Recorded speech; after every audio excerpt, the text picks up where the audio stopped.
Hey, how's it going, guys? I'm Richie Cutie. I'm here with Peter Kalambayi, linebacker for the Houston Texans. The world's been crazy as of late, but shedding some light on the NFL right now. Schedules just came out a few weeks ago.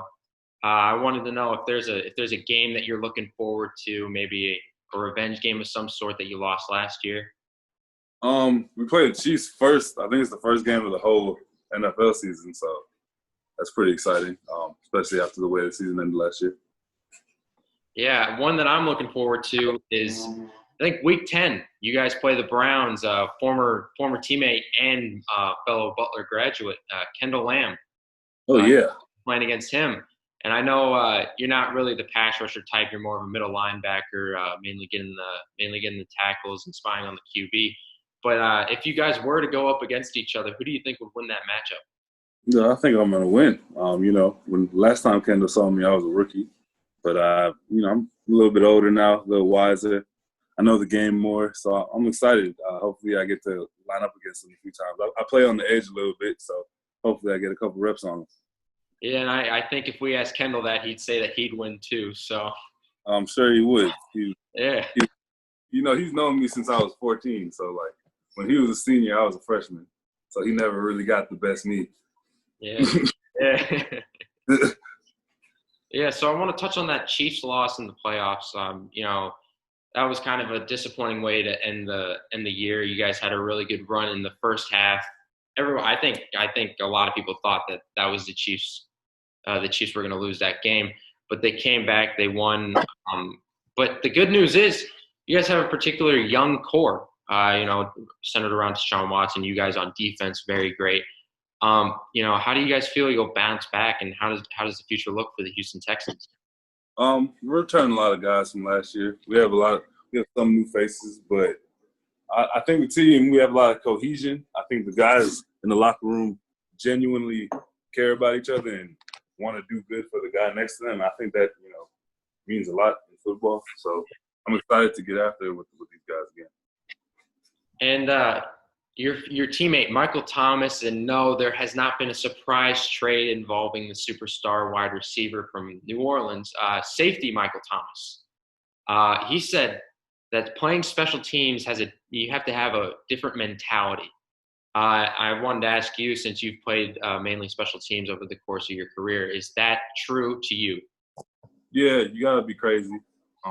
Everybody that's all the core special teams guys on every team, a little bit crazy. It's a lot of high speed collisions, a lot of just split second decisions that are a lot of adrenaline going. It's kind of like one play, one shot, then you don't get another shot again for a few more minutes. So I think if you talk to some of the better special teams players in the league, you'll see, we all got a screw loose or two, but gets the job done.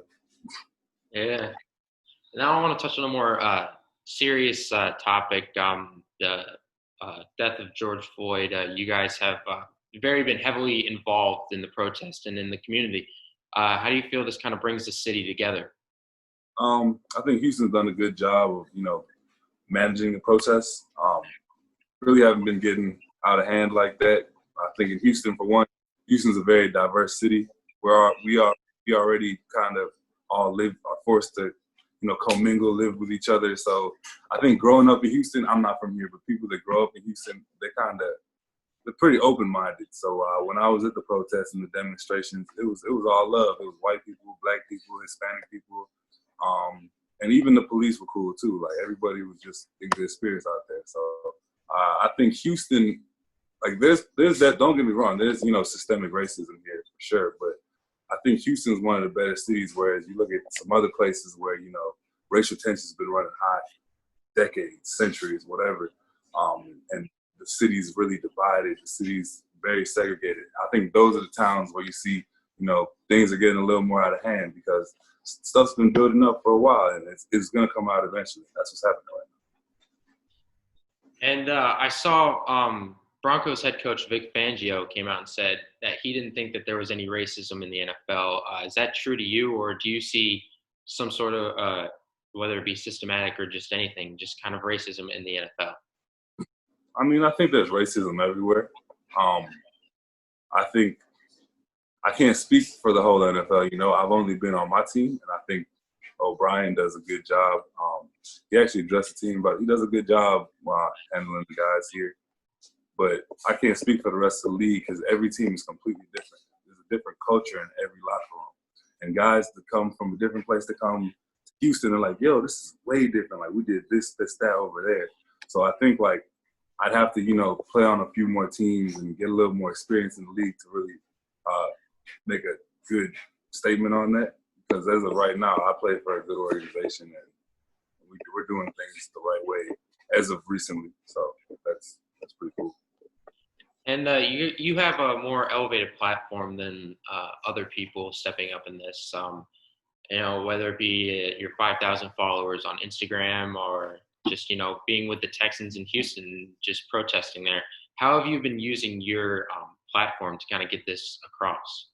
I mean, I'm not really a person that jumps on the wave. Like, I kind of always, if you look at my Twitter feed, it's kind of a mixture of like sports, music, and then like Black history, things like that.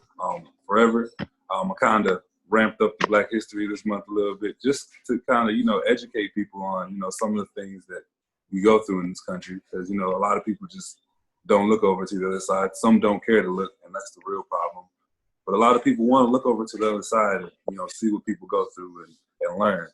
So I just, if we could really just, you know, talk to each other, both sides, like, and learn a little bit more about each other, I think things will start to get a little better. Yeah. Yeah. Well, I wanted to thank you for coming on today. It's always a pleasure having you on. And I hope you have a good rest of your day. So go Bulldogs. Yeah.